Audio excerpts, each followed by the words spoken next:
안녕하세요. 상하이 기가팩토리에서 제작된 테슬라 모델 Y RWD 4,000km 주행 후기입니다.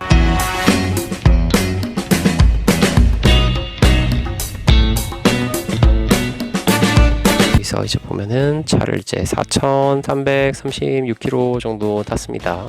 대형 채널에서는 굉장히 적은 조회수일 수 있지만 500명도 안 되는 제 채널에서 가장 많은 조회수를 기록했던 게 테슬라 모델 Y RWD 출고기 영상이더라고요. 댓글도 되게 많이 달렸고 거기 나왔던 질문들도 답변을 드릴 겸 주행 후기를 좀 들려드릴까 합니다. 1000도 아니고 5000도 아니고 왜 4000이냐? 원래 제가 이전에 3000km대 영상을 한번 남겨놨어요. 근데 실수 영상을 모두 다 지워버려가지고 이렇게 영상을 찍게 됐습니다.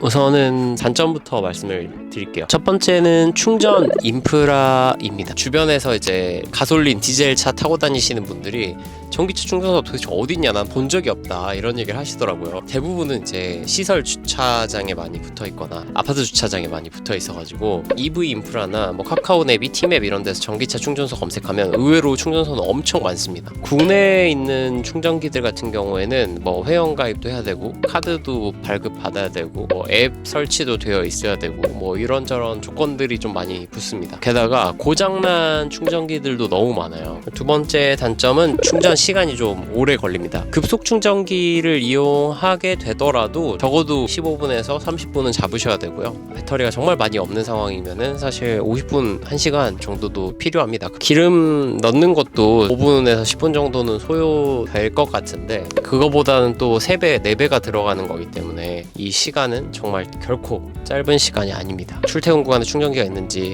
아파트에 살고 계시면 아파트 충전기가 있는지 뭐 이런 것들을 충분히 고려하신 뒤에 구매하시는 게 좋을 것 같습니다. 이건 이제 사실 테슬라만의 문제는 아니고 그냥 전기차 자체에 대한 단점인 것 같습니다. 세 번째는 겨울철 주행입니다. 이게 배터리가 막 빨리 닳아진다 뭐 이런 것도 분명 있긴 한데 겨울철에 이제 회생제동에 대한 문제 때문에 이게 좀 불편합니다. 이건 출고기 영상에서도 댓글을 남겨주셨는데 주행 모드를 어떻게 쓰나요? 라는 질문이 있으시더라고요. 크림 모드는 그냥 일반 내연기관 차량이랑 거의 비슷하게 운행하는 방식이라고 보시면 될 것 같고요. 홀드 모드 같은 경우에는 흔히 얘기하는 원페달 드라이빙 모드라고 생각하시면 됩니다. 저 같은 경우에는 이 홀드 모드로 주행을 하고 있고요. 일단 이 발 와리가리를 안 하다 보니까 여기에서 오는 피로도가 확실히 많이 줄어듭니다. 겨울철에는 이 회생제동 게이지가 엄청 줄어듭니다. 그래서 회생제동이 작동을 하질 않아요. 홀드 모드로 계속 타고 싶은데 의도치 않게 크림 모드로 자꾸 동작을 해가지고 그게 조금 불편합니다. 그래서 겨울철에 내가 원하는 주행 모드로 하기가 좀 어렵다. 다른 전기차는 어떤지 모르겠어요. 테슬라 같은 경우에는 이런 부분들이 좀 불편한 부분이라고 생각을 했습니다. 그리고 이거는 국산차랑 해외차 다 같은 조건인지 잘 모르겠는데 차량의 하자를 제가 다 검수해야 된다는 거, 차를 받게 되면 어디가 문제가 있는지 제가 막 다 찾아봐야 돼요. 그래서 카페에 막 올라와 있는 내용들 기반으로 막 체크리스트를 제가 직접 만들었어요. 네, 이렇게 제가 하자 체크리스트들을 만들어 놨습니다. 저한테는 총 3가지가 있었어요. 그 앞유리 와이퍼 쪽에 구멍이 나 있다 뭐 이런 하자 글이 올라와가지고 제 것도 구멍이 나 있더라고요. 두 번째로는 이제 대시보드에 이렇게 우드 트림이 쫙 나 있는데 도어 쪽이랑 이제 앞쪽이랑 이제 색깔이 좀 다르다, 또 그런 하자가 있었고, 세 번째로는 운전석에서 좀 잡소리가 나는 게 있었어요. 저 같은 경우에는 이제 도어 쪽에서 나던 잡소리, 그리고 여기 선바이저 부분이 조금 이렇게 삐걱삐걱거리는 소리가 났습니다. 출고기에서도 이 문 쪽에서 뭔가 찌그덕찌그덕 소리 난다고 그랬었는데 그냥 치고 났더니 갑자기 괜찮아지더라고요. 그래서 한동안 그냥 타고 다녔었는데 한 달 좀 안 타고 보니까 또 계속 소리가 나더라고요.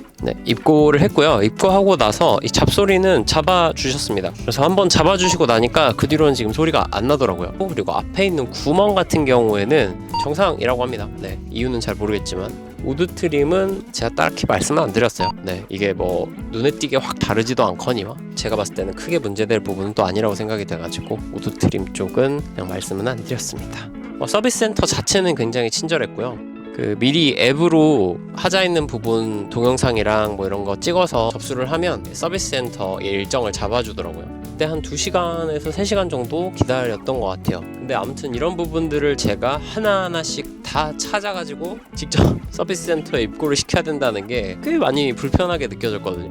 뭐 국산차도 그런지는 잘 모르겠는데 좀 불편했고 꽤 단점이라고 생각을 했습니다. 네, 또 단점은 승차감인 것 같아요. 이제 물론 저는 예전에 2010년식 차량을 타고 있다가 차를 옮겨서 그런지 그것보다는 일단 승차감은 너무 좋고 너무 만족스러운데 이 가격대에 나오는 뭐 다른 차량들 있잖아요. 예를 들어서 뭐 제네시스 GV70, 뭐 아이오닉 5, 뭐 이런 차량들이 있는데 그거 대비해서 승차감은 안 좋은 것 같습니다. 앞자리는 괜찮거든요. 뒷자리 쪽이 무슨 느낌이냐면 앞자리는 잘 흔들리면서 간 것 같은데 뒷자리 같은 경우에는 일자로 되어 있는 것 같아요. 그래서 한번 차가 흔들리면 막 이렇게 흔들리는 그런 느낌이 듭니다. 이게 표현이 맞는지 잘 모르겠어요. 아무튼 전차 대비 승차감은 너무 좋아져서 만족하지만 이 가격 대비의 다른 차들이랑 비교를 해보면 안 좋은 것 같아요. 네. 차는 처음 타보셨네요. 네, 좋은데요? 소울일 때 한번 타보셨어요?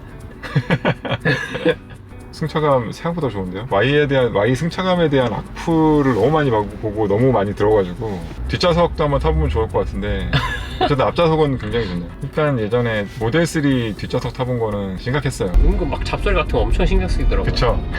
그리고 잡소리는 2억 3억짜리 차도 똑같아요. 아 그래요? 저 차보다 비싼 차들은 다 똑같다고 하더라고요. 화가 나서 그냥 팍 쳤는데 그대로 안 나더라고요.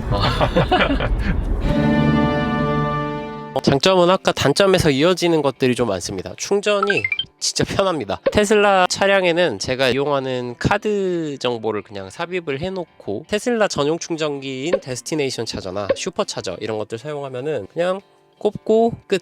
그냥 휴대폰 충전하듯이 그냥 꽂으면 충전이 시작되고 빼면 충전 끝나고 그냥 그런 느낌입니다. 기계에서 막 조작하거나 이런 게 없어서 그런 부분이 굉장히 편한 것 같고요. 두 번째로는 이제 소프트웨어 업데이트, 제가 이제 차량 바꿔 한 3번, 2번 정도 업데이트를 했던 것 같아요. 업데이트하면서 조금씩 바뀌는 그 재미가 좀 있는 것 같아요. 지도 내비게이션이 좀 지속적으로 업데이트가 되기도 하고요. 최근에 좀 업데이트하고 좀 만족스러웠던 거는 교차로나 특정 차선을 타야 되는 경우에 그 그림을 똑같이 내비게이션에서도 띄워주게 업데이트가 됐습니다. 그런 것처럼 좀 작고 소소한 그런 업데이트들이 만족감을 꽤 많이 주는 것 같아요. 또 장점은 유지비 자체가 그렇게 많이 들지 않는다는 부분입니다. 오일류 관련 계열이 들어가는 게 없습니다. 뭐 엔진 오일, 미션 오일, 브레이크 오일 뭐 이런 것들이 들어가는 게 없기 때문에 제가 신경 써야 되는 거는 뭐 타이어, 전기차 같은 경우에는 차량 자체가 무겁기 때문에 마모가 좀 빨리 된다 는 이야기가 있더라고요. 두 번째로는 이제 워셔액은 그냥 마트에서 가끔 할인할 때 사면은 뭐 900원에도 살 수 있고 1000원에도 살 수 있고 그렇기 때문에 타이어 말고는 신경 쓸 게 딱히 없고, 제가 회사에서는 데스티네이션 차저를 이용을 하고 있기 때문에 충전 비용도 따로 들어가지는 않았던 것 같습니다. 고속도로 탈 때 급하게 DC 콤보를 이용하거나 아니면 슈퍼차저를 이용할 때가 있긴 했었는데 그것도 뭐 기껏해야 한 달에 한 번, 2번 정도여가지고 실제로는 충전비가 한 달에 3만원 이상 나간 적은 없었던 것 같아요. 그리고 카드로 또 충전 할인 같은 거를 받을 수가 있어가지고 그런 것들 고려하면 한 달에 한 2만원 내외로 유지비가 나가는 것 같습니다. 그리고 엑스박스 클라우드 같은 거를 여기 웹에서 띄워가지고도 사용할 수 있고 이래서 약간 시간이 남거나 슈퍼차저 가끔 이용할 때 시간을 잘 보낼 수 있는 것 중 하나인 것 같습니다. 그리고 차에서 넷플릭스나 뭐 디즈니 플러스, 유튜브, 뭐 트위치지 안 되겠지? 뭐 이런 것들을 볼 수 있다. 통화 같은 경우에 핸드폰이랑 블루투스로 동기화를 하게 되면은 통화 히스토리나 뭐 이런 것들도 동기화가 돼서 남아 있고요. 키패드도 이렇게 뜨기 때문에 그냥 바로 눌러서 통화를 할 수 있습니다. 유튜브 댓글로 질문 주신 것 좀 답변을 드려볼게요. 결제 방식에 대한 질문이 있었습니다. 네, 결제는 저 같은 경우에는 이제 카드 할부로 구매를 했습니다. 테슬라 같은 경우에는 제가 구매할 당시엔 렌트리스를 제외하고 삼성카드로만 결제하거나 현금으로 일시불 결제하거나 이 두 가지 옵션이 있었거든요. 저 같은 경우에는 선납금을 일부 내고 카드 할부를 하는 쪽으로 구매를 했습니다. 선납금의 개념이 선납을 테슬라 쪽에 먼저 한다는 개념이 아니라 카드 할부로 결제를 할 건데 그 카드사에 차량 금액을 어느 정도 먼저 선납을 하고 남은 금액을 카드사 할부를 하겠다라고 하는 개념이더라고요. 그래서 선납금을 또 많이 하면 많이 할수록 또 현금 캐시백을 해결도 어느 정도 해줍니다. 현금으로 구매를 하실 거다라고 해도 카드사를 통해 결제를 하는 걸 추천을 드리고 싶습니다.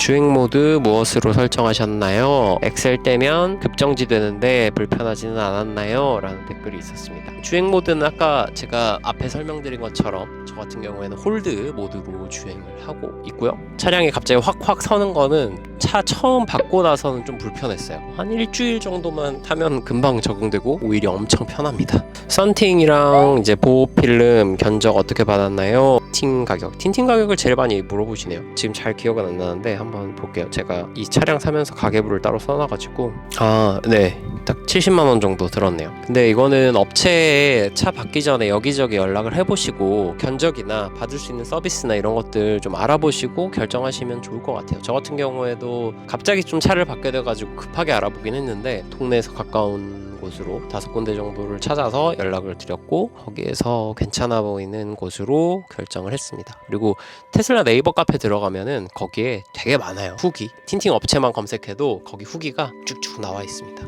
그거 보고 결정하시면 좋을 것 같아요. 혹시 키로수 350km 된 걸로 알고 있는데 탈만한가요? 라고 말씀을 해주셨습니다. 테슬라 공식 홈페이지 들어가면은 완충하고 최대 주행거리가 350km로 나와 있잖아요. 일단 350km는 아닙니다. 완충하면은 393km 혹은 394km 정도 찍히더라고요. 배터리 50% 남았을 때도 202km, 203km 뭐 이렇게 갈 수 있는 걸로 나오더라고요. 그래서 사실상 한 400km 정도 탄다라고 생각을 해주시면 될 것 같아요. 그리고 테슬라는 불박 필요 없나요? 라는 질문이 있습니다. 그 센츄리 모드라 그래가지고 테슬라의 문 좌측 우측 그리고 앞 뒤에 이제 카메라가 달려 있어요. 그 카메라를 가지고 녹화를 합니다. 단점은 센츄리 모드가 오디오 녹화가 안 된다는 게 좀 단점입니다. 그걸 사용을 하고 있고 따로 제가 불박은 설치를 안 했습니다. 뭐 전자장치나 이런 것들은 거의 손 안 대려고 생각을 하고 있어요. 전기차 규제 시작된다던데 좀 보고 나서 사시지.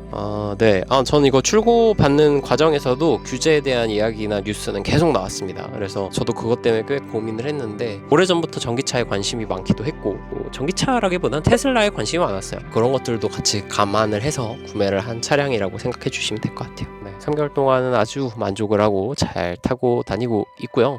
가을에 비해서 확실히 겨울이 되니까 배터리가 좀 빨리 떨어지는 것 같기는 해요. 근데 이게 갑자기 뭐 300km 타던 게 100km가 되고 그래서 확확 주는 그런 개념은 아니고요.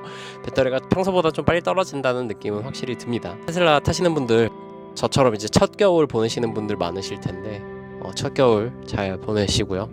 테슬라 출고기 영상 자체를 되게 많이 봐주셔가지고 Q&A 뭐 답변도 드릴 겸 영상을 남겼는데 뭐 또 영상을 남길 일이 있을지 모르겠지만 2차로 있는 재미있는 일들이 있으면 그 소식 가지고 다시 인사드리도록 하겠습니다. 그럼 영상 봐주셔서 감사합니다. 아까 얘기하면서 단점 얘기를 하나 못한 게 있는데 핸들 반경이 생각보다 넓지 않습니다. 차선을 거의 3개를 물고 유턴을 하거든요. 그 단점이 있다는 거를 하나 말씀드리고 싶었습니다. 추가로 한 가지 더, 그 시트 포지션 잡기가 되게 애매합니다. 저의 체형 문제일 수도 있기는 해요. 근데 시트 포지션을 찾는 데까지 꽤 오래 걸렸던 것 같습니다.